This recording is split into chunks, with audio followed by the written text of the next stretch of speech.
ನಮಸ್ಕಾರ ಫ್ರೆಂಡ್ಸ್, 6 ಮತ್ತು 7ನೇ ಕ್ಲಾಸ್ ಹೆಣ್ಮಕ್ಳ ಕೋಟ್ ಕಟಿಂಗ್ ತೋರಿಸ್ತಾ ಇದ್ದೀನಿ. ತುಂಬ ಜನ ಕಮೆಂಟ್ ಮಾಡಿದ್ರು, ಅಕ್ಕ ಕೋಟ್ ಕಟಿಂಗ್ ತೋರಿಸಿ, ಸ್ಟಿಚಿಂಗ್ ತೋರಿಸಿ ಅಂತ. ಇದು ಮೊದಲಿಗೆ ನೋಡಿ, ಇದು ವೇಲ್. ಈ ವೇಲಲ್ಲೇ ನಾವು ಕೋಟ್ ಮಾಡೋದು. ಪ್ರೈಮರಿ ಸ್ಕೂಲ್ಗೆ ಕೋಟ್ ಹಾಕ್ತಾರೆ ಹೆಣ್ಮಕ್ಳು. ಹೈಸ್ಕೂಲ್ ಹೆಣ್ಮಕ್ಳಾದರೆ ವೇಲ್ ಹಾಕ್ಕೊತಾರೆ. ಪ್ರೈಮರಿ ಸ್ಕೂಲ್ ಅವರು ಕಂಪಲ್ಸರಿ ಕೋಟೆ ಹಾಕೋದು. ನೋಡಿ, ಇದು ವೇಲ್ ಇರೋದನ್ನೇ ನಾನು ಕೋಟ್ ಮಾಡ್ತಾ ಇದ್ದೀನಿ. ಇದು ನೋಡಿ, ಡಬಲ್ ಫೋಲ್ಡಿಂಗಲ್ಲಿದೆ. ಇದು ಒಟ್ಟು ಈ ಥರ ಹಾಕಿದ್ರೆ 2 ನಡುಕು ಅಂದರೆ 4 ಲೇಯರ್ ಬಟ್ಟೆ ಇದೆ. ಇದನ್ನು ನಾವು ಇಷ್ಟು ಹಾಕ್ಕೋಬೇಕು. ಸೈಜು ನೋಡ್ಕೋಬೇಕಾಗುತ್ತೆ. ನಾನು ಇಲ್ಲಿ 9 ಇಂಚಿಗೆ ತೊಗೊತೀನಿ. ಇದು 1/2 ಇಂಚಿಗೆ ಕಾಜಾಪಟ್ಟಿ ಬರುತ್ತೆ. 1/2 ಇಂಚಿಗೆ ಬಿಟ್ಟು ಇದು ಫ್ರಂಟ್ ಪಾರ್ಟ್ ನಾನು ಕಟ್ ಮಾಡ್ತಾ ಇರೋದು. ಫ್ರಂಟ್ ಬೇರೆ ಬ್ಯಾಕ್ ಬೇರೆ ಕಟ್ ಮಾಡ್ಕೋಬೇಕು. ಇದರಲ್ಲಿ 1/2 ಇಂಚಿಗೆ ಮೊದಲಿಗೆ ಒಂದು ಮಾರ್ಕ್ ಹಾಕ್ತಾ ಇದ್ದೀನಿ. ಇದಕ್ಕೆ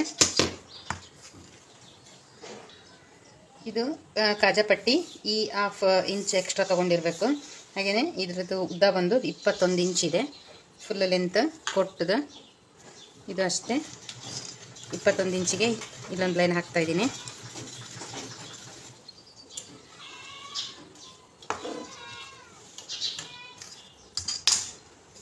ನಂತರ ಇದು ಏನು ಕಾಜಾಪಟ್ಟಿಗೆ ಮಾರ್ಕ್ ಹಾಕಿದ್ದೀವೋ ಈ 1/2 ಇಂಚ್ ಬಿಟ್ಟು ನಾವು ಶೋಲ್ಡ್ರು 6.5 ಇಂಚ್ ಇಟ್ಕೋಬೇಕು. 6.5 ಇಂಚಿಗೆ ಮಾರ್ಕ್ ಮಾಡ್ತಾ ಇದ್ದೀನಿ.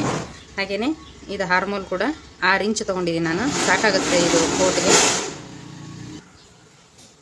ಹಾರ್ಮೋಲು 6 ಇಂಚ್ ತೊಗೊಂಡಿದ್ದೀನಿ. ನಂತರ ಸೊಂಟದ ಹತ್ರ 12ವರೆಗೆ ಒಂದು ಮಾರ್ಕ್ ಮಾಡ್ತಾ ಇದ್ದೀನಿ.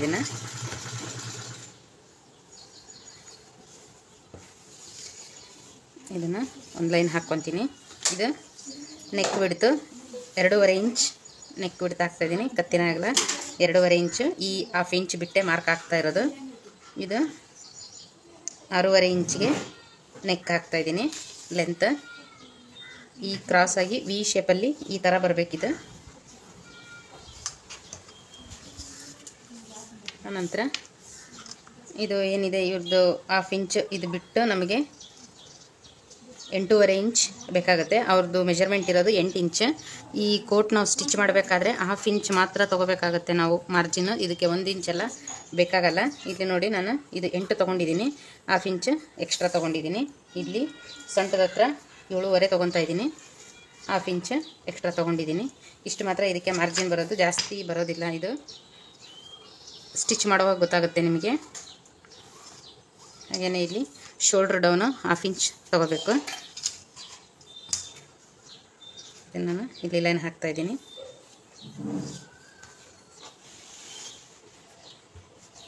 ನಂತರ ಈ 1/2 ಇಂಚ್ ಏನು ಮಾರ್ಕ್ ಇದೆ ಇದನ್ನು ಬಿಟ್ಟು ಇಲ್ಲಿ ನಾವು 8.5 ಇಂಚ್ ತೊಗೊತಾ ಇದ್ದೀನಿ ನಾನು. 6, 7ನೇ ಕ್ಲಾಸ್ ಹೆಣ್ಮಕ್ಳಿಗೆ ಈ ಮೆಜರ್ಮೆಂಟ್ ಕರೆಕ್ಟಾಗಿರುತ್ತೆ. ಇದೇ ಮೆಜರ್ಮೆಂಟ್ ನೀವು ಫಾಲೋ ಮಾಡ್ಬೋದು.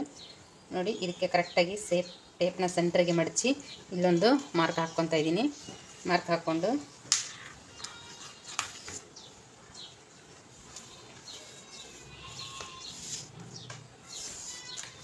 ಈ ಕಾಜಾಪಟ್ಟಿ ಹತ್ರ ಏನು ತೊಗೊಂಡಿರ್ತೀವಿ ನಾವು ಎಕ್ಸ್ಟ್ರಾ 1/2 ಇಂಚ್, ಈ ಸೈಡ್ ನೋಡಿ ಇಲ್ಲಿ 2 ಇಂಚ್ ಮೇಲೆ ಒಂದು ಮಾರ್ಕ್ ಮಾಡ್ಕೋಬೇಕು.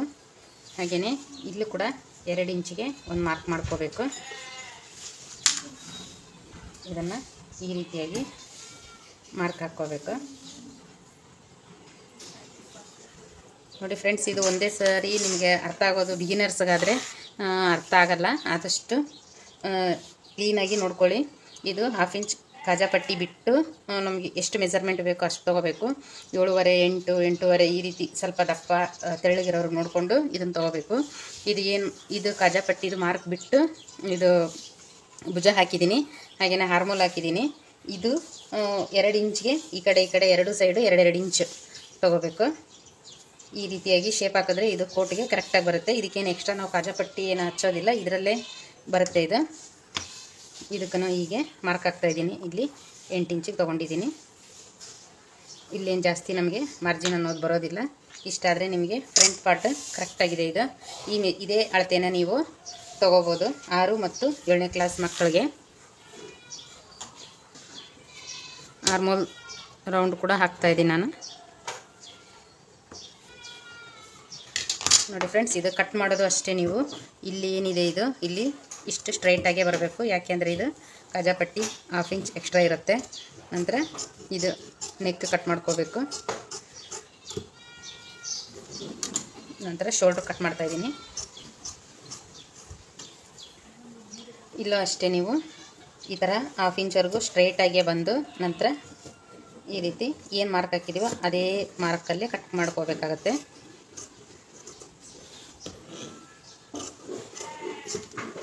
ಇದು ಫ್ರಂಟ್ ಪಾರ್ಟ್ ಅಷ್ಟೇ ಫ್ರೆಂಡ್ಸ್ ನಾನು ಕಟ್ ಮಾಡ್ತಾ ಇರೋದು, ಇನ್ನೂ ಬ್ಯಾಕ್ ಪಾರ್ಟ್ ಕಟ್ ಮಾಡಿಲ್ಲ.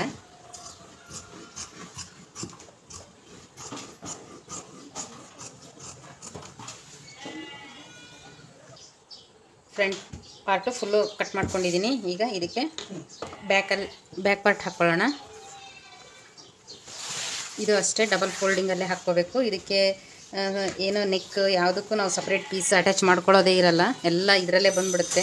ಕಜಾಪಟ್ಟಿ ಬೇಕಾಗಿಲ್ಲ, ನಂತರ ನೆಕ್ಗೆ ಹಾರ್ಮೋಲ್ಗೆ ಯಾವ ಥರದ್ದು ಪೀಸ್ ಕೂಡ ಬೇಕಾಗಿಲ್ಲ. ಇದು ಈ ರೀತಿಯಾಗಿ ಈ ಮೆಥಡಲ್ಲಿ ಕಟ್ ಮಾಡಿದ್ರೆ ನೋಡಿ, ಇದು ಅಷ್ಟೇ 4 ಫೋಲ್ಡಿಂಗಲ್ಲಿದೆ, 4 ಲೇಯರ್ ಇದೆ. ಇದು ಡಬಲ್ ಫೋಲ್ಡಿಂಗ್ 2 ಮಡ್ಚಿದ್ದೀನಿ ನಾನು. ಇದು ಏನಿದೆ ಇದು ಫ್ರಂಟ್ ಪಾರ್ಟ್, ಇದನ್ನೇ ನಾವು ಹಾಕ್ಕೋಬೇಕಾಗತ್ತೆ. ಈ 1/2 ಇಂಚ್ ಬಿಡಬೇಕು, ಇದನ್ನು ಕಜಾಪಟ್ಟಿದು ಈ 1/2 ಇಂಚ್ ಬಿಟ್ಟು ಕಟ್ ಮಾಡ್ಕೋಬೇಕು ನಾವು. 1/2 ಇಂಚ್ ಬಿಟ್ಟು ಇದನ್ನು ಹಾಕ್ತಾಯಿದ್ದೀನಿ.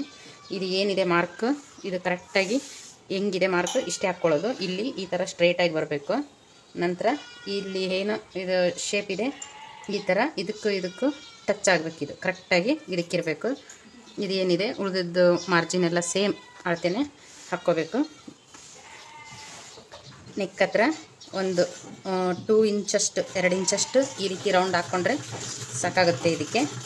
ಈಗ ನಾನು ಏನು ನಾವು ಫ್ರಂಟ್ ಪಾರ್ಟ್ ಕಟ್ ಮಾಡಿದ್ದೀವೋ ಅದೇ ಮೆಜರ್ಮೆಂಟಲ್ಲಿ ಹಾಕ್ತಾಯಿದ್ದೀನಿ. ಸ್ವಲ್ಪ ಆರ್ಮೋಲ್ ಶೇಪ್ ಹಾಕ್ಕೊತಾ ಇದ್ದೀನಿ ಬ್ಯಾಕ್ ಸೈಡ್. ನೋಡಿ ಇದು ಏನು ಹಾಕಿದ್ದೀನೋ ಈಗ ಇದನ್ನು ಕಟ್ ಮಾಡ್ಕೊಳ್ಳೋಣ. ಬ್ಯಾಕ್ ಸೈಡ್ದು ಏನೂ ಚೇಂಜ್ ಇರೋದಿಲ್ಲ, ಇಲ್ಲಿ ಅಷ್ಟೇ. ಇದು ಈ ಥರ ಶೇಪ್ ಬಂದಿರೋದು ಇದಕ್ಕೆ ಬರೋದಿಲ್ಲ, ಇಲ್ಲಿ ರೌಂಡಾಗಿ ಬರುತ್ತೆ. ಬ್ಯಾಕಲ್ಲಿ ಈ ಥರ ಬರುತ್ತೆ. ನಂತರ ನೆಕ್ ಏನಿದೆ ಒಂದು 2 ಇಂಚ್ ರೌಂಡ್ ಬರುತ್ತೆ, ಅಷ್ಟು ಬಿಟ್ಟರೆ ಇದಕ್ಕೆ ಏನು ವ್ಯತ್ಯಾಸ ಇರೋದಿಲ್ಲ. ಫ್ರಂಟ್ ಪಾರ್ಟ್ 1/2 ಇಂಚ್ ಬಿಟ್ಟು ಹಾಕ್ಕೋಬೇಕಾಗತ್ತೆ. ಈ ಸೈಡ್ ಮಡ್ಚಿರೋದು ಕ್ಲೋಸ್ ಇರೋದು ನಮ್ಮ ಸೈಡ್ ಇರುತ್ತೆ. ಈಗ ಇದನ್ನು ನಾನು ಕಟ್ ಮಾಡ್ಕೊತೀನಿ.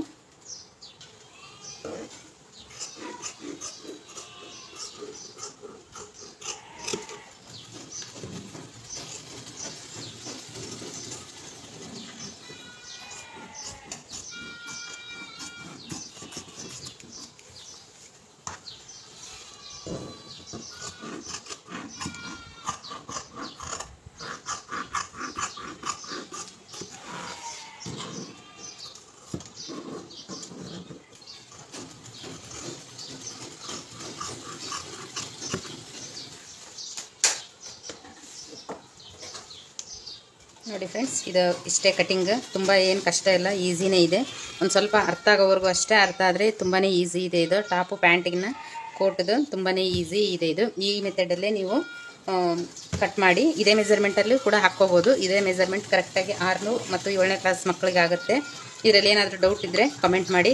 ಹೊಸದಾಗಿ ಯಾರು ನೋಡ್ತಾ ಇದ್ದೀರಾ ಪ್ಲೀಸ್ ಸಬ್ಸ್ಕ್ರೈಬ್ ಮಾಡ್ಕೊಂಡು ನೋಡಿ. ಹಾಗೆಯೇ ಈ ವಿಡಿಯೋಗೆ ಲೈಕ್ ಮಾಡೋದು ಮರಿಬೇಡಿ. ಇದ್ರದ್ದು ನೆಕ್ಸ್ಟ್ ಸ್ಟಿಚಿಂಗ್ ವಿಡಿಯೋ ನೋಡೋಣ. Thank you.